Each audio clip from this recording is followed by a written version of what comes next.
Hello and Happy New Year, BookTube! It's time for the best video of the entire year, my top 5 books of 2021. I love watching all of your top 10, top 7, top 5, etc. books of the year because it's like the best of the best, right? People here on BookTube are the people that are reading like 50 plus books every single year, and then they narrow it down to the top 10 at most. And at that point, I'm basically putting every single one of those recommendations onto my TBR list. So I managed to read 40 books this year. I didn't reach my goal of 52, but this is way more books than I have ever read in a year. So I'm pretty proud of myself, and I decided that having read only 40 books, if I did a top 10 list, that would be a quarter of the books I read this year. So instead I'm doing a top 5. These are the 5 best books I read all year. I'll give you some honorable mentions, but these top 5 really are definitely the top. Like, they were not just enjoyable, but they were excellent books with phenomenal writing. I really value writing that is either absolutely stunning and excellent or super unique and innovative. If a book doesn't have that kind of writing, then it's probably not on my top list. Let's kick it off with some honorable mentions. These are books that I thoroughly enjoyed and I've thought about and recommended so much since reading them, but they didn't quite bridge that gap between an enjoyable, entertaining, thoughtful book and a piece of art for me. So my honorable mentions in no particular order are To Sleep in a Sea of Stars by Christopher Paolini. This is about Kira Navarez, who is a xenobiologist, and her world gets turned upside down when a xeno, or an alien life form symbiote, attaches to her body, and she physically becomes the most important, dangerous thing in the universe. This was over 800 pages of action-packed sci-fi. It had a wonderful female main character, an excellent love interest that is probably one of my favorite characters of the whole year, and it was just a joy to read throughout. My next honorable mention is The Thursday Murder Club by Richard Osman. I read this book with my grandma and my aunt, and then my aunt gifted his second book to my grandma for Christmas, so I'm probably gonna have to pick up that book this year. But this book is about a couple of senior citizens who are living at a retirement village, and on Thursday nights, they use the games room to investigate unsolved murders and see if they can crack the case. Then an actual murder happens and they sneak their way onto the case. It is hilarious, like laugh out loud funny, but also has some clever twists and turns throughout, topped with an interesting writing style from multiple perspectives, including a first-person perspective as one woman is writing in her journal. Highly recommend. My next honorable mention, Kafka on the Shore by Haruki Murakami. I read Haruki Murakami for the first time this year. I read Kafka on the Shore and The Colorless Takeru Tazaki and His Years of Pilgrimage. That one didn't love so much, probably in my bottom books of the year, but Kafka on the Shore was really good, really enjoyable, super strange, uniquely written, and there was a twist in there that really got me. This year I plan on reading more Murakami. Right now, probably the first book I'll finish this year is his What I Talk About When I Talk About Running, and it's been interesting to get some real-life context to his writing life. And my final honorable mention is Tender is the Flesh by Agustina Bazterrica. This is a translated fiction from the Spanish, and it is a dystopian world in which a virus has made all animals inedible to humans, like poisonous to them, and so humans have resorted to eating other humans, but they don't call them humans because that would be horrific. They have sanitized the whole affair, and we are following a man who works in like a meat processing plant. It really has just stuck with me. It made me want to become a vegetarian, and then the twist was shocking and disturbing, but also the only way this book could end. So those 4 books, highly recommend. Definitely check them out if they sound interesting, but now we're moving on to my top 5 books of the year. These ones I have put in an order. Some of them I've already made videos for, so I will link those somehow to this video, but without further ado, in 5th place, we have Gutter Child by Jael Richardson. This is a debut dystopian novel. I read it quite a many months ago for a little book club that me and my friends have going on. And actually both of the books that we read for that book club this year appear on this top 5 list, so we're choosing just excellent reads with that group of people. Because I read this so long ago, I don't fully remember the full details of the plot, so I am going to read what I have written about this right after I read it. This is set in a world that has been divided by colonization. It's kind of a our world adjacent world. I guess it's a speculative novel. In this world, the mainlanders have come to Saucy territory, stealing their land and displacing them to the gutter. There, the Saucy people were forced into reliance on government subsidies in a system that was not only not built for them, but actively built against them. At one point, the Saucy revolted against the mainlanders, and after the deaths caused in that revolt, the mainlanders determined an amount of money that the Saucy people owed them in reparations. So now, every child born in the gutter, or every gutter child, is born with a huge weight of debt on their shoulders. And the child in particular that we are following is Elimina. She is actually a special case, and this is the genius of the storytelling in this novel. It's not a YA book, but it could be because the main character is so young at the start, and she herself did not grow up in the gutter. She was born in the gutter, but then she was given away at birth to a mainlander mother in a special social experiment. So her own history was taken from her, and she lived as an outsider from both the mainland and the gutter until her adopted mother's death. At that time, she is brought to an academy to start paying off her debt. And that's where the story begins.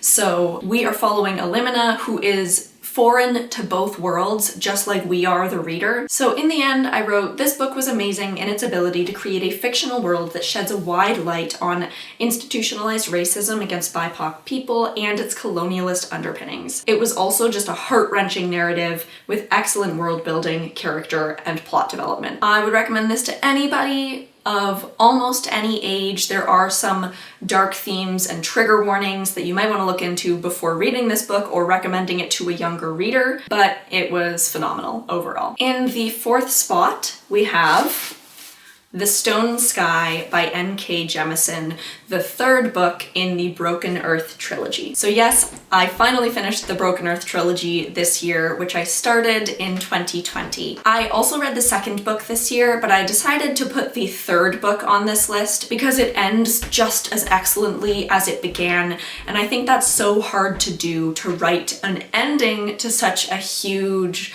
world and story. But the ending was for me so satisfying. I cried, I was hopeful, I was inspired, it was beautiful and perfect. I loved every second of the entire trilogy. These books are set in a world called The Stillness, and something that sets this world apart from ours is that there are actually 5 seasons. Every so often, a 5th season comes around, and it is a season of destruction.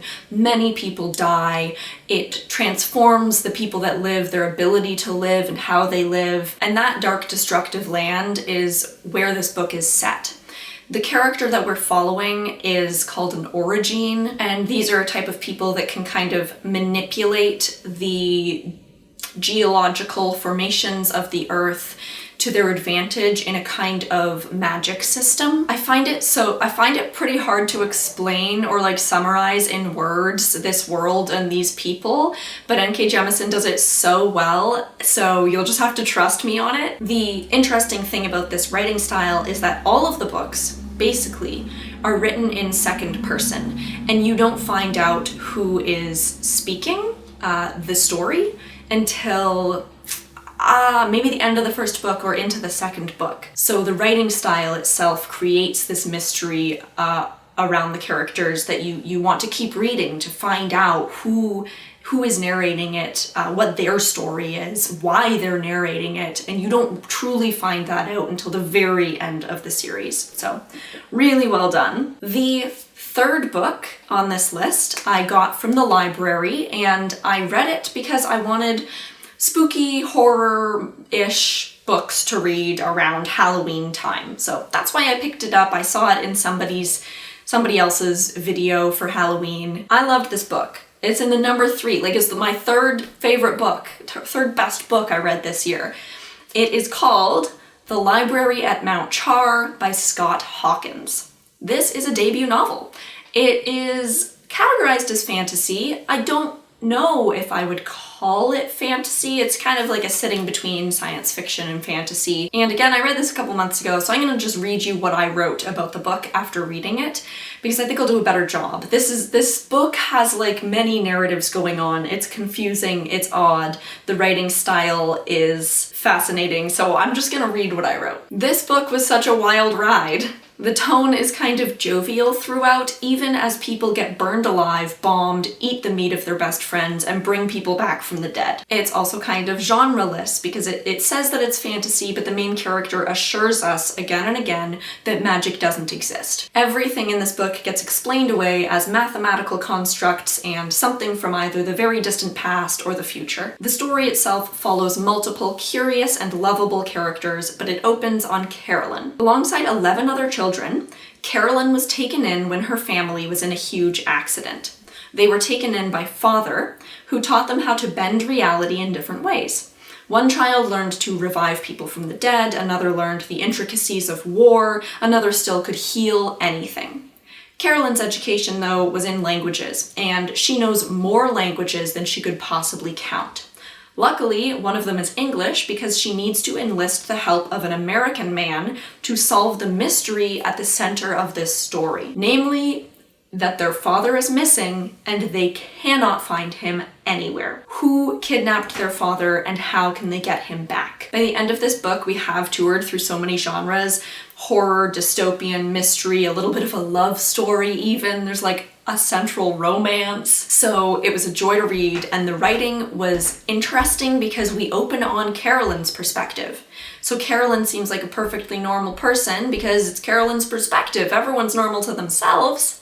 And then quite a ways into the book, we get an actually normal person's perspective, and we see just how absurd Carolyn and her family really are. And that was done through the writing style itself, I thought. Okay, we're into the top 2. The number 2 spot is probably now my new favorite book of all time. For now, Vita Nostra by Marina and Sergey Dyachenko. I read this book from the library, but I had to get my own copy, and I also gifted a copy to my mom, and I'm also getting the original Russian edition of this book, so I'll have both on my shelf. My partner also read this book and enjoyed it. I have a whole video dedicated to this book. I won't say much here, but the book is about Sasha, who is visited by this like mysterious man who makes her do these strange tasks, and once she's completed them, she vomits up gold coins. She then uses those coins to get into this special technologies academy, and what happens in the academy changes her life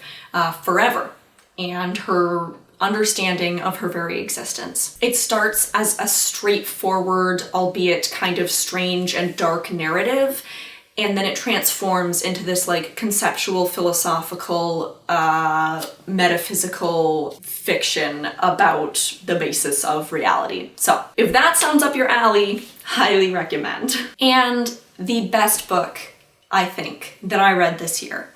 Not necessarily my favorite book, not necessarily the most enjoyable book, but certainly the best book I read this year was In the Dream House by Carmen Maria Machado. This was our first book club pick for this year, so I read it quite a while ago. I read the ebook, but I definitely am going to get my hands on a physical copy to put on my shelf one day because there's a lot of playfulness with the book itself within In the Dream House, and I really want to experience that again as I physically turn the pages. There's also a lot of footnotes in this book, so it's just like a physical object that I want to engage with more than I was able to in the ebook format. I read this so long ago, so I am going to read what I wrote about it. I've recommended this book a lot though, and I recommend it also to you, whoever you are watching. In the Dream House by Carmen Maria Machado is a chronological retelling of Machado's experience in an abusive lesbian relationship.